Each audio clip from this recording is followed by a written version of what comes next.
যার কারণে দুস্থ হল বুজুর্গ হল আল্লাহ তাআলা ফরমাইতরা ইয়া আইয়ুহাল্লাযীনা আমানু তাকুল্লাহা হাক্কা তুকাতিহি, হে ঈমানদার হও তুমি তাই আল্লাহ তাআলারে ডরাও যেভাবে ডরাইতে লাগে। মর্জি মতো জীবন কাটাইও না, যেভাবে আল্লাহ তাআলারে ডরাইতে লাগে সেইভাবে ডরাও, সেইভাবে তাকওয়া অর্জন করো, সেইভাবে তাকওয়া অবলম্বন করো। তাকওয়া কিওর মাধ্যমে আইব? আখিরাতের ফিকিরের মাধ্যমে। যখন আল্লাহ তাআলার সামনে খাড়া হওয়া, তখন আপনি খেয়াল করবা কিয়ামতের দিন আমার হাজির হইতে লাগবে আল্লাহর সামনে, ওখানে চিন্তা করবা, ও তখন আপনার ভিতরে তাকওয়া আইব। তাকওয়া অর্থ হলো আল্লাহ তাআলার শাস্তি এবং আযাবরে ডরাইয়া গুনার ফাঁসরে ছাড়া, নাফরমানিরে ছাড়া। যত ধরনের নাফরমানি আছে আপনার জীবনটা দিয়ে যাইতো গিয়ে, ওটার নাম হলো তাকওয়া। আল্লাহ তাআলা ফরমাইতরা যেভাবে আপনারে ডরাইতে লাগে, যেভাবে তাকওয়া অবলম্বন করতে লাগে, সেইভাবে তাকওয়ারে অবলম্বন করো। ওয়ালা তামুতুন্না ইল্লা ওয়া আনতুম মুসলিমুন, আর মুসলমান না ওইয়া মৃত্যুবরণ করিও না। অর্থাৎ জীবনী কান ইসলামের উপরে খাটাইও। আর ইসলাম অর্থ কিন্তু আমি আগে কই দিছি আল্লাহর হুকুম মোতাবেক চলা। পুরা জীবন আল্লাহর হুকুম মোতাবেক চলিও, মন ইচ্ছা মতো চলিও না। যেন কতক্ষণ আমার আল্লাহর মোতাবেক করি লইলাম আর বাকি সব আমার মর্জি মতো। আমরা জীবন জেলা সারা জীবন আল্লাহর নাফরমানি করবো, মানুষ হক মারিয়া খাইবো, আর গিয়া উমরা করিয়া ইয়া মনে করি লইব আমি তো বড় অনেক হয়ে গেছি। আল্লাহ তাআলার কাছে এই ধরনের হজ, এই ধরনের উমরার কোনো ভ্যালু নাই, কোনো গুরুত্ব নাই। যত সময় আপনি নিজের পরিবর্তন না করছেন, যত সময় আপনি নিজের আদর্শ এবং ভালো মানুষ না বানাইছেন, যত সময় আপনি নিজের ভিতরে উত্তম গুণাবলী না আনছেন, আপনার ঈমান পরিপূর্ণ হইছে না, ইসলাম পরিপূর্ণ হইছে না। উত্তম চরিত্র, মানবতা এবং ভালো কোয়ালিটি, ভালো গুণাবলী ছাড়া আপনার ঈমান পরিপূর্ণ হইতো না। আল্লাহ রাসূল আলাইহিস সালাতু ওয়াস সালাম ফরমাইছে আকমালুল মুমিনিনা ঈমানান আহসানুহুম খুলুকা, তোমাদের মধ্যে পরিপূর্ণ ঈমান তারই যার চরিত্র উত্তম। উত্তম চরিত্র ছাড়া আপনার ঈমান পরিপূর্ণ না। তাই দুস্থ হল বুজুর্গ হল আল্লাহ তাআলা আমাদের হুকুম করছেন জীবন ইগান ইসলামের উপরে অতিবাহিত করো, এমন জীবন বানাও যেন ইসলামের অবস্থায় তোমার মৃত্যু হয়। এখন আমার ওখান পৌঁছায় আমরা মৃত্যু কোনদিন হইব আমরা জানি না। আমরা যদি ওখান টার্গেট করিয়া বই যেন বয়স যখন 50-55 হইব তখন গিয়া থোড়া থোড়া আল্লাহ আল্লাহ করবো, দিনদারির দিকে যাইব। আর এখন মন ইচ্ছা মতো জীবন খাটাই, হালালে হারামে দুকায় নাফরমানি সবটায় খাটাই, হইব নি? জি, মৃত্যু আইজ হইতে পারে, খাইল হইতে পারে, 2 দিন বাদে হইতে পারে, আর 50 বছর বাদে হইতে পারে, আমরা জানি না।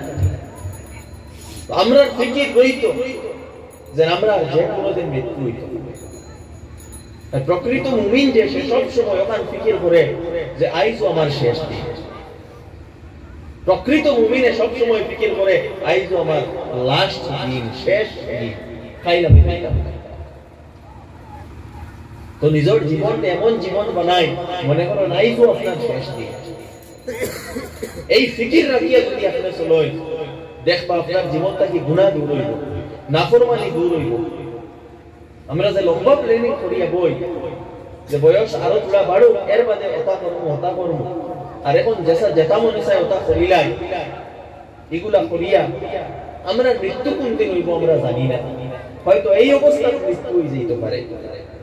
আল্লাহ তাআলা হুকুম করতা ওয়ালা তামুতুন্না ইল্লা ওয়া আনতুম মুসলিমুন, ইসলামের অবস্থায় মৃত্যুবরণ করো। আমরা মৃত্যু কোনদিন হইব জানি না, অর্থাৎ ইনডাইরেক্টলি আল্লাহ তাআলা একথা হুকুম করা যে সর্বাবস্থায় ইসলামের উপরে তুমি তাই থাকিও। ইসলামের কোন সময়ও নিজের জীবনটাকে ছাড়িও না। আমরা যেভাবে আমরা জীবন কাটাই, 24 ঘন্টার মধ্যে 23 ঘন্টা আমরা জীবনে ইসলাম থাকে না, 22 ঘন্টা ইসলাম থাকে না। এরকম পরিপূর্ণ জীবন, পরিপূর্ণ সময় ইসলামের উপরে আমরা থাকি। এরপরে আল্লাহ সুবহানাহু ওয়া তাআলা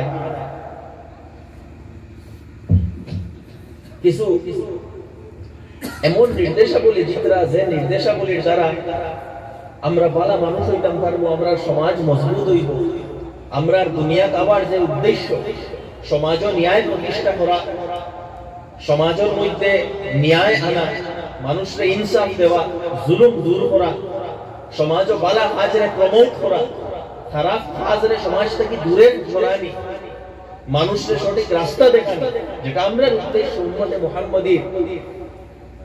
তো আল্লাহ তাআলা আমরা উদ্দেশ্য করিয়া কিছু নির্দেশ দিতরা, ফরমাইতরা ওয়াতাসিমু বিহাবলিল্লাহি জামিআন ওয়া লা তাফাররাকু। তুমি তাই সবে আল্লাহর রশিরে ধরো, আল্লাহর রশিরে মজবুতির সাথে ধরো, ওয়া লা তাফাররাকু। আর তুমি তাই বিভেদ করিও না, একে অন্যটাকে পৃথক হইও না, আলাদা হইও না। আমরা সবরে হুকুম দিতরা যে আমরা ইউনাইটেড থাকতাম, এক থাকতাম, আমরা ঝগড়া করতাম না, দরবার করতাম না, আমরা অন্তরে অন্তরে মিল রইত, একে অন্যরে সম্মান করতাম, রেসপেক্ট করতাম, এবং এই উম্মতের যে একতা, যেটা এই একতারে সুদৃঢ় করতাম, এটা আমরা দায়িত্ব। আমরা এমন কাজ করতাম না যে কাজের মাধ্যমে এই উম্মতের একতা কোনো না কোনো ক্ষেত্রে এফেক্টেড হয়, প্রভাবিত হয়, এমন কোনো কাজ করতাম না। আল্লাহ তাআলা হুকুম দিতরা ওয়াতাসিমু বিহাবলিল্লাহি জামিআন, এক হইয়া তুমি তাই মজবুতির সাথে আল্লাহর রশিরে মজবুত করিয়া ধরো, তোমাদের একতা, তোমাদের একতার প্রমাণ তুমি তাই দেও। আর বিভেদ হইও না, একে অন্যর লগে কোনো বিভেদ করিও না, আলাদা আলাদা হইও না। এরপরে আল্লাহ তাআলা ফরমাইতরা কিছু ইতিহাস আমরা শুনাইতরা যে এক সময় তোমাদের অবস্থা কিতা আসলো। তো আল্লাহ তাআলা ফরমাইতরা ওয়াজকুরু নি'মাতাল্লাহি আলাইকুম,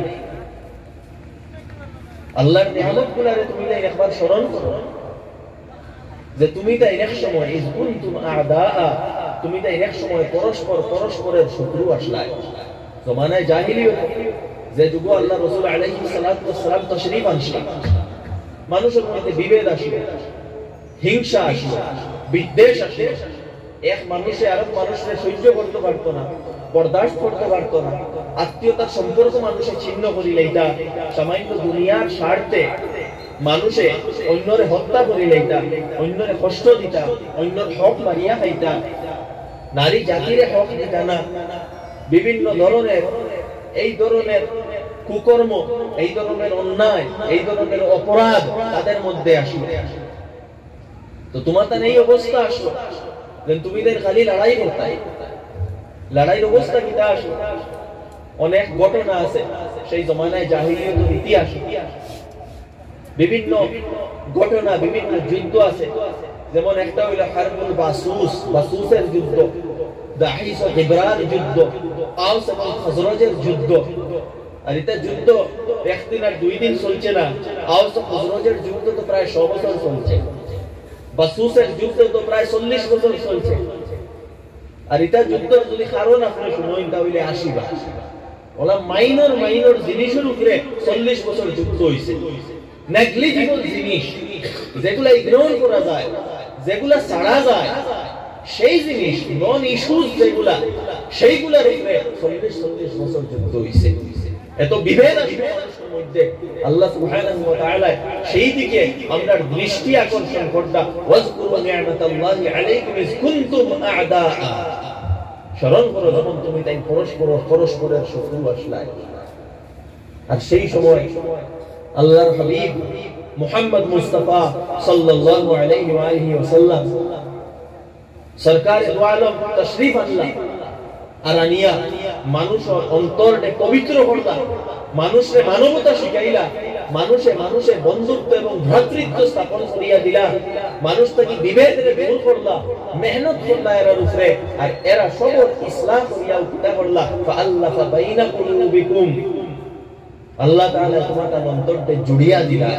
ফাসবাহতুম বিনি'মাতিহি ইখওয়ানা, আর সেই আল্লাহর নিয়ামতের বদৌলতে তুমি তাই ভাই ভাই হয়ে গেলা, তোমাদের মধ্যে ভ্রাতৃত্ববোধ স্থাপন হইল। এই ভ্রাতৃত্ববোধ ইসলামের উদ্দেশ্য, এই একতা ইসলামের উদ্দেশ্য। এই একতা বজায় রাখতে লাগবে কিয়ামত পর্যন্ত।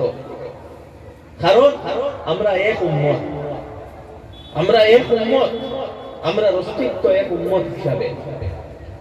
হয়তো আমরা বিভিন্ন গোত্রের হইতাম পারি, হয়তো আমরা বিভিন্ন দেশের হইতাম পারি, হয়তো আমরা বিভিন্ন মসলকের হইতাম পারি, বিভিন্ন মাযহাবের হইতাম পারি, হয়তো আমরা বিভিন্ন এলাকার হইতাম পারি, হয়তো আমরা বিভিন্ন ভাষার হইতাম পারি, কিন্তু পৃথিবীর কোনায় কোনায়, কেউ উত্তরে, কেউ দক্ষিণে, কেউ পূর্বে, কেউ পশ্চিমে, যেখানে থাকি না কেন, যার অন্তরে ঈমান আছে, সব আমরা একে অন্যের লগে সম্পর্কিত। ওটা হইল এক উম্মতের কনসেপ্ট, এক উম্মতের নজরিয়া, যেটার উপরে ইসলামে আমরা উৎসাহিত করছে, অ্যাপ্রিশিয়েট করছে, হুকুম দিছে যে আমরা এক উম্মত। হাদিসের মধ্যে আল্লাহ রাসূল আলাইহিস সালাতু ওয়াস সালামে অত্যন্ত সুন্দরভাবে উদাহরণ দিয়ে বুঝাইয়া দিয়েছে যে আল মুসলিমুনা কাজাসাদিন ওয়াহিদ, तमाम মুসলমান হল, কেউ ইউকে হইতে পারে, কেউ ইউএস হইতে পারে, কেউ ফিলিস্তিন হইতে পারে, কেউ গালফ কান্ট্রিজ হইতে পারে, কেউ অস্ট্রেলিয়া হইতে পারে, কেউ আপনার ইন্ডিয়া হইতে পারে, কেউ সাউথ আফ্রিকা হইতে পারে, কেউ রাশিয়া হইতে পারে, যে কোনো দেশ হোক না কেন, যত মুসলমান হল সব হইলা এক শরীরের মতো, সব এক শরীরের মতো। যেভাবে শরীরের কোনো এক অঙ্গ কষ্ট হইলে পুরা শরীরে সেই কষ্ট অনুভব করে, ঠিক এইভাবে সমগ্র বিশ্বের মধ্যে কোনো এক মুমিনের যদি কোনো কষ্ট হয়, সবর এই মতো উপলব্ধি করতে লাগবো এবং সবর এই ব্যাপারে চিন্তা করতে লাগবো।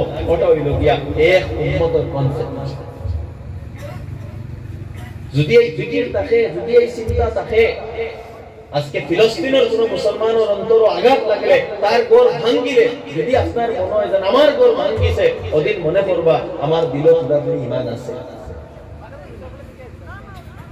আজকে যদি পৃথিবীর কোনায় যে কোনো এলাকার কোন মুসলমানের সামান্য যদি তকলিফ হয়, কষ্ট হয়, সেই কষ্ট যদি আপনি অনুভব করতে পারেন, মনে করবা আপনার অন্তরে ঈমান আছে।